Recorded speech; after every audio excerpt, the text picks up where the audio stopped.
Zinc ने क्या दिया, जिंक सॉलिड ने Zn2 पॉजिटिव दिया, 2 इलेक्ट्रॉन, ठीक है, सिंपल सी बात है। इसको मैंने एनोड का डाटा बोला, इसको मैंने कैथोड बोल दिया, सिंपल, अभी हम पढ़ के आए ये सेल, सिंपल कॉपर सॉलिड। अगर तू इसकी ओवरऑल सेल रिएक्शन लिखने चले, ओवरऑल सेल रिएक्शन लिखे तू इसकी, तो तू कहेगा इलेक्ट्रॉन से इलेक्ट्रॉन गया, सिंपल तेरे पास क्या आया, जिंक सॉलिड आया, कॉपर 2 प्लस आया, गिविंग के Zn2 पॉजिटिव आया, प्लस के कॉपर सॉलिड आया।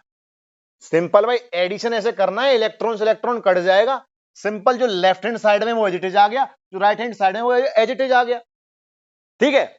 अब मैं कह रहा हूं कि ध्यान रखना इसकी, इस बात से मैं क्या बताना चाहता हूं, इस बात से मैं ये बताना चाहता हूं कि अगर कोई भी सेल फुल सेल होगा, उसकी सेल रिएक्शन में इलेक्ट्रॉन नहीं आएंगे, ठीक है। दूसरी बात, अगर तू इसका रिप्रेजेंटेशन करने चले तो क्या होगी, सिंपल, अभी बार बार करके बताइए मैंने, सॉल्ट ब्रिज लगाया, कॉपर 2 पॉजिटिव टू कॉपर गया, ये तेरे पास दो आइडेंटिफिकेशन है किसी भी फुल सेल की, इलेक्ट्रॉन नहीं आएंगे और सेल रिप्रेजेंटेशन में दोनों कंपार्टमेंट होंगे, एनोड भी और कैथोड भी, ठीक है भाई। अब आप कहेंगे आपने ये बात जोड़ी क्यों, यहां पे इसी पॉइंट को जोड़ता हूं, सुनना,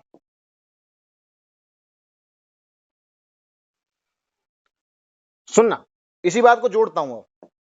देख भाई, मैं एक क्वेश्चन और देता हूं, मैं कहता हूं तेरे से कि तुझे एक ई नॉट गिवन है, Cu positive to Cu2 positive to Cu positive, जिसकी वैल्यू कुछ भी x है, और मैं तुझे एक क्वेश्चन और देता हूं, मतलब एक पूरा डाटा दे रहा हूं इस क्वेश्चन में, और मैं कह रहा हूं कि तेरे पास एक और डाटा है Cu से Cu पॉजिटिव, जिसकी वैल्यू y है, और अब मैं तुझसे पूछता हूं कि तू मुझे डाटा बता, E naught Cu2 positive to Cu बता दे, निकाल के दे दे मुझे, वीवीआई इंपोर्टेंट सवाल है, लास्ट कॉन्सेप्ट इस लेक्चर का, लास्ट कॉन्सेप्ट, ठीक है भाई।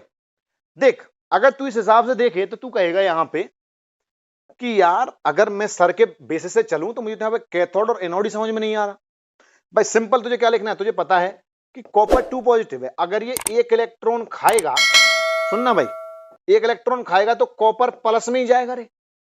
दूसरा तेरे पास क्या है, कॉपर था, कॉपर जब एक इलेक्ट्रॉन निकालेगा तब कॉपर प्लस में जाएगा, ठीक है भाई, बात समझ में आ रही नहीं आ रही।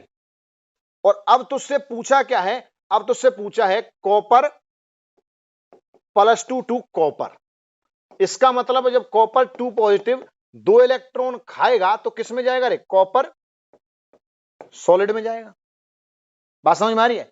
अब भाई सीधी सी बात है, ये तेरे पास क्या है, ये तेरे पास है अब की बार ओवरऑल सेल रिएक्शन, और अब तुझे ना एनोड पता है ना कैथोड पता है, तो सिंपल, कुछ नहीं पता तो रिएक्शन जोड़ दे। अब अगर तू रिएक्शन जोड़ने चले तो तुझे बनाना क्या है, तुझे तो ओवरऑल सेल रिएक्शन बनानी है ना, बात समझ में आ रही नहीं आ रही। और ओवरऑल सेल रिएक्शन तभी बन सकती है जब तू इस कॉपर पॉजिटिव से इस कॉपर पॉजिटिव को काटे। इसका मतलब क्या होगा, अगर तू इस रिएक्शन को उल्टा लिखे तो क्या हो जाएगी, Cu पॉजिटिव एक इलेक्ट्रॉन खाएगा, कॉपर सॉलिड में जाएगा, और अब तेरे पास जो जिसका डाटा क्या था, x था, इसका y था, अब ये क्या बन गया, -y बन। इसका मतलब ये होगा कि अब तेरे पास क्या हो जाएगा, सिंपल, जब तू इसका एडिशन करेगा, जब तू इसका एडिशन करेगा तो सिंपल तेरे पास क्या हो जाएगा रे, मैं इसको अगली स्लाइड पे लेके चलता हूं, देखना देखना, सिंपल तेरे पास क्या डाटा बन गया, एक तो तेरे पास क्या था, Cu था, उस Cu के केस में क्या था, Cu पॉजिटिव से Cu था, और अब तुझे पता ये है, अब मैंने जो दोबारा में जो रिएक्शन चलाई है वो यहां से चलाई है, और तुझे डाटा किसका चाहिए था, ई नॉट Cu2 पॉजिटिव से Cu का डाटा चाहिए था, ये तेरे पास क्या है, ओवरऑल सेल रिएक्शन थी। तो जब तू उस रिएक्शन को सॉल्व करेगा ना तो तुझे यहां से पता चल जाएगा भाई, Cu2 पॉजिटिव एक इलेक्ट्रॉन खाया, Cu सॉलिड बनाया था, और अब तू अगर इसको रिप्रेजेंट करने चले तो तू क्या कहेगा, Cu पॉजिटिव बनाएगा रे, यहां सॉलिड नहीं है ये,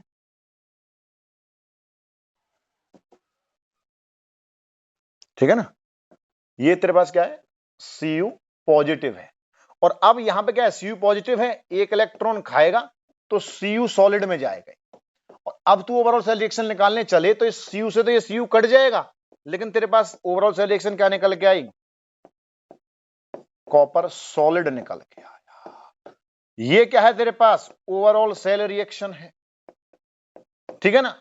अब आप कहोगे कि भैया E0 में यहां पे एनोड का लूं, कैथोड का लूं, किसका लूं, कैसे इसको सॉल्व करूं? और ऐसे सवाल पेपर में मिलते ऐसे सवाल। अब इस केस में तुम्हें क्या ध्यान रखना है? तो इस केस में यह ध्यान रखना है कि फुल सेल की सिर्फ दो ही आइडेंटिफिकेशन थी, क्या? ओवरऑल सेल रिएक्शन में इलेक्ट्रॉन नहीं आएंगे, इसका मतलब ये फुल सेल तो नहीं है रे। दूसरी बात, सेल रिप्रेजेंटेशन मुझे अब की बार गिवन नहीं है, और अगर गिवन नहीं है, फुल तो नहीं है, मुझे क्या है?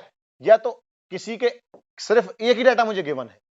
तो ऐसी सेल, ध्यान रखना, ऐसी सेल जिनकी ओवरऑल सेल रिएक्शन में इलेक्ट्रॉन आए और जिनमें एक ही कंपार्टमेंट का डाटा गिवन हो, एक ही कंपार्टमेंट का डाटा गिवन हो, ऐसी सेल जानी जाती हैं हाफ सेल्स के नाम से। और अभी आगे हम चर्चा भी करेंगे टाइप ऑफ हाफ सेल्स की चर्चा भी करेंगे, और तब मैं नरेस्ट अप्लाई करना आपको सिखाऊंगा।